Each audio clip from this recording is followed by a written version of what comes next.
ओम श्री जगदम्बिकायै नमः। दुर्गा सप्तशती दशमो अध्यायः।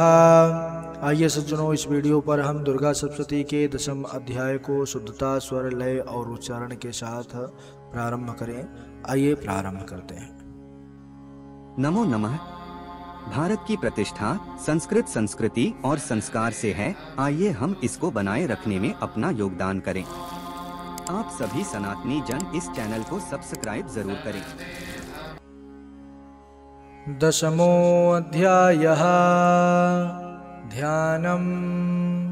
ओम उत्तप्त हेमरुचिरां रविचन्द्रवहनी नेत्रां धनुसरयुतां कुशपाशशूलं रम्यैर्भुजैश्च दधतीं शिवशक्तिरूपां कामेश्वरीं हृदि भजामि धृतेन्दुलेखाम्।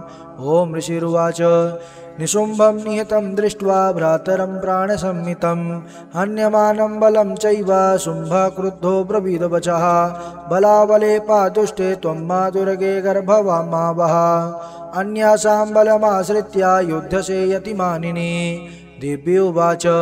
एकैवाहं जगत यत्र द्वितीया का ममापरा पश्यैता दुष्टमय्येव विसन्त्यो मदविभूतयः।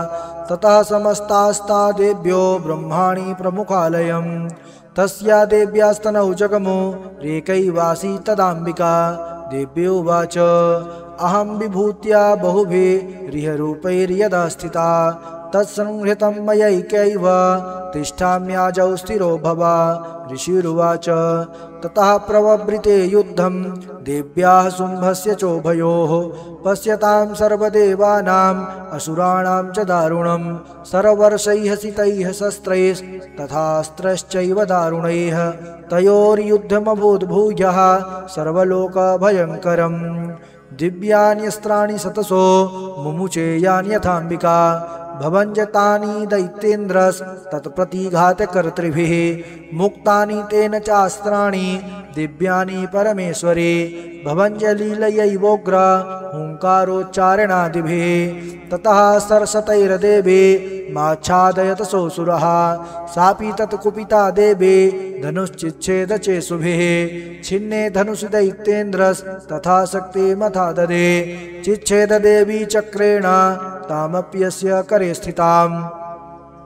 ततः खड्गमुपादाय शतचन्द्रं च भानुमत अभ्यधावत् तदा देवीं दैत्यानाम् अधिपेश्वरः तस्या पतत एवासु खड्गं चिच्छेद चण्डिका धनुर्मुक्तैः स्थितैर्बाणैश्चर्मचार्ककरामलम् हताश्वः सा तदा दैत्यश्छिन्नधनवा विशारथिः जग्राहमुदकरं घोरमम्बिका निधनोद्यतः चिच्छेदापततस्तस्य मुद्गरं निशतैः शरैः तथापि सोऽव्यधावत्तां मुष्टिमुद्यम्य वेगवान् सा मुष्टिं पातयामास हृदये दैत्यपुङ्गवः देव्यास्तं चापि सा देवी तलेनोरस्य ताडयत तल्प्रहाराभिहतो निपपात महीतले सा दैत्यराजः सहसा पुनरेव तथोत्थितः उत्पत्य च प्रगृह्योच्चैर्देवीं गगनमास्थितः तत्रापि सा निराधारा युयुधे तेन चण्डिका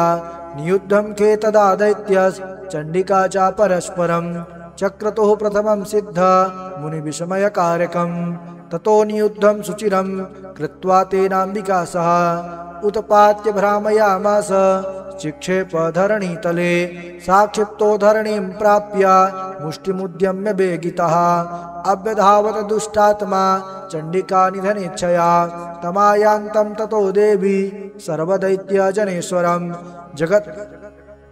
जगत्यां पातयामास भित्त्वा शूलेन वक्षसे सा गतासुः पपातोर्व्यां देवी शूलाग्रवीक्षतः चालयन् सकलां पृथिवीं साब्धद्वीपां सपर्वतां ततः प्रसन्नमखिलं हते तस्मिन् दुरात्मनि जगत् स्वास्थमतीवाप निर्मलं च भवन्नभः उत्पातमेघाः शोलकाये प्रागा संस्थे समन्ययोः सरितो मार्गवाहिन्यस्तथा संस्तत्र पातिते ततो देवगणाः सर्वे हर्षनिर्भरमानसाः बभूवुर्निहते तस्मिन् गन्धर्वाललितं जगुः अवादयंस्तथैवान्ये नृतुश्चाप्सरोगणाः बभुः पुण्यास्तथा वाता सुप्रभो भूद्दिवाकरः जज्ज्वलुश्चाग्नयः शान्ताः शान्तादिगजनितस्वनाः।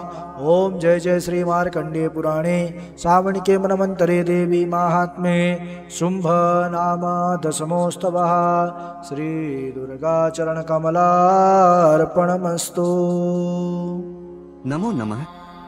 भारत की प्रतिष्ठा संस्कृत संस्कृति और संस्कार से है। आइए हम इसको बनाए रखने में अपना योगदान करें।